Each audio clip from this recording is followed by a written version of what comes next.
हुनुहुन्छ नि त्यस्तो नराम्रो त नराम्रो आएर कस्तो राम्रो हुन्छ मलाई हेर्नु नेपाली ड्रेस भन्ने त हुँदैन नि त हुन त हुन्छ कि त तर म त कस्तो भन्न नि धेरै पैसा कमाएर धनी बन्नु छैन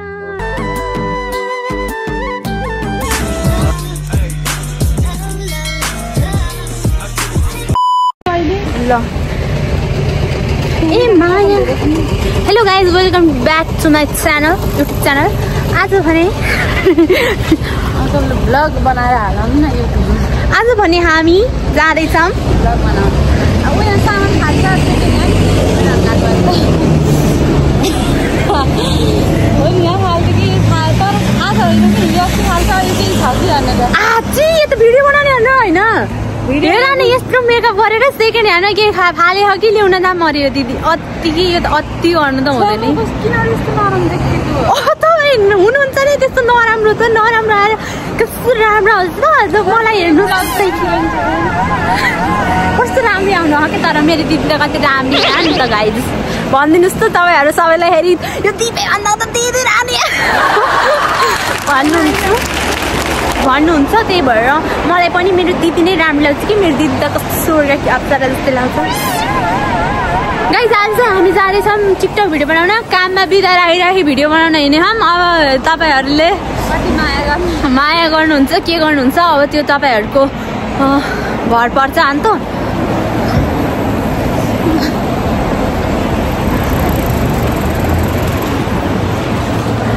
क्यानो र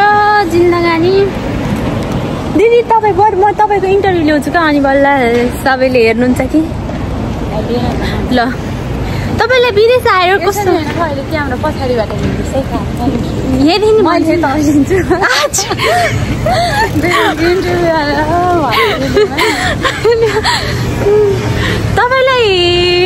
तपाईँको नाम के हो तपाईँको नाम के हो इन्टरभ्यूमा नाम चाहिँ सोध्दैन ल के भयो ए नाम सोध्दैन इन्टरभ्यू लिँदा पहिल्यै कुना थाहा भएर पुरै हेर त सारी लतारी हिँड्न दिदी त फेरि खोजेर अनि बल्ल इन्टरभ्यू किन हो र यहाँ बरु यहीँ बनाऊँ कि यहाँ राम्रो भयो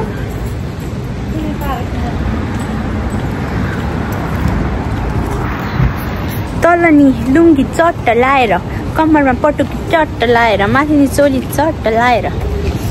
यति लाउँदा पनि राम्री नदेखेर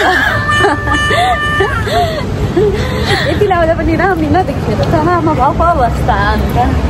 यो त क्षेत्रीहरूको जस्तो हो भाइ जस्तो भए पनि हामी नेपालीको हो कि होइन के नेपालीको त हो कि तर हुन्छ नि त मगर ड्रेस क्षेत्रीय ड्रेस त हुन्छ नि त नेपाली ड्रेस भन्ने त हुँदैन नि त हुन त हुन्छ कि त तर म त कस्तो भन्न नि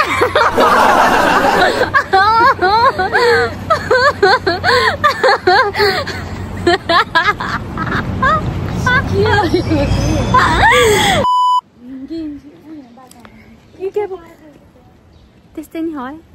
पार्क कहाँ टिकटक बनाउनु लान्छ भनेर झिक्नु हको के अरे रुमदेखि कहाँको पार्कमा हो बरु हाम्रो घर लगाए मैले कहाँ लगिसक्थेँ उयो रहेछ पार्क छिराम्रा जानु त हिँड्नु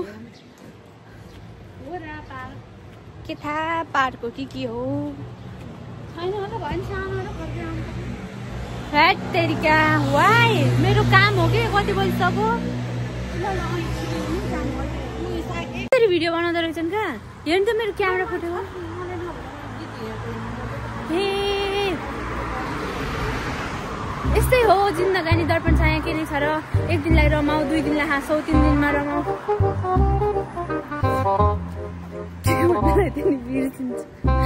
के भन्छु मैले के भन्छु पनि मसैलाई थाहा हुन्न गाइस त्यही भएर तपाईँहरूले आउनु दिदी चिन्ता नमान्नु होला पिर नमान्नु होला यस्तै हो जिन्दगानी होइन यसले यस्तो भनेर चित्त देखाउनु हुन्न मैले तपाईँलाई केही भनि होइन त्यही पनि पछाडिदेखि भिडियो खिचाउने त्यस्तै आउँछ कि त्यही भएर मलाई त फेरि मुखै बाङ्गो देखाउँदो रहेछ कि पछाडिबाट खिच्दा त मेरो बुक त खासमा बाङ्गो होइन नि त यस्तै हो नि त अब हामी टिकटक भिडियो बनाउन स्टार्ट गरिसकेका छौँ हेर्न सक्नुहुन्छ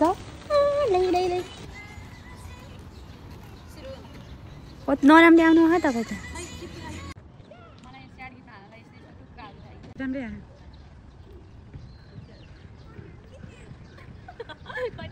मेरो भिडियो बनाउने भनेको त भिडियो खिच्नै पाइएन, खालि भिडियो क्यामेराम्यान मात्र बनाहान्। मलाई त कस्तो पिरै पऱ्यो, घर भाग्दिउँ कि भाग्दैछु फेरि बोलायो। अब कहाँनिर ढल्छु फेरि ल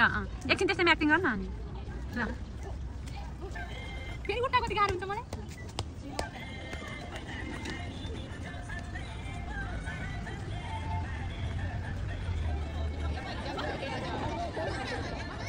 मेरो कति खुम्चा पारेको छ ठिक छ ल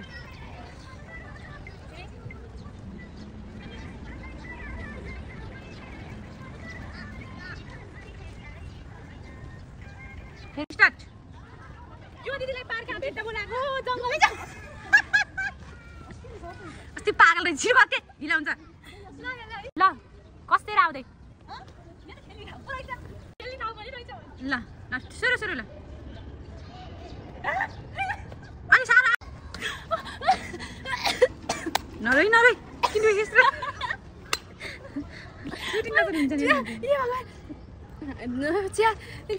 धेरै पैसा कमाएर धनी बन्नु छैन,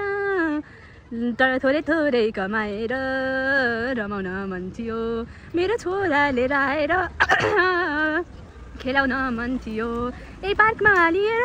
खेलाउने छु एक दिन, यही पार्कमा लिएर खेलाउने छु एक दिन। त्यो दिन आयो भने पनि रमाउने छु एक दिन, म त रमाउने छु एक दिन। जुन दिन आउँछु ल्याउँछु मेरो छोरो, त्यही दिन हुन्छ खुसी। जुन दिन ल्याउँछु मेरो छोरो, त्यही दिन हुन्छ खुसी। छोरो ल्याए भने त म त कति खुसी खुसी। आइ छोरो ल्याए भने त म त कति खुसी खुसी। हिँडिरहेको छु यही गल्लीमा रुँदै रुँदै सधैँ, हिँडिरहेको छु यही गल्लीमा रुँदै रुँदै सधैँ। छोरो आएपछि हुन्छ मेरो खुसी सधैँ, छोरो आएपछि हुन्छ मेरो खुसी सधैँ। के गर्नु र यस्तै रहेछ पैसा नभएपछि, के गर्नु र यस्तै रहेछ पैसा नभएपछि। बेहाल भयो जिन्दगी यो, बेहाल भयो जिन्दगी यो।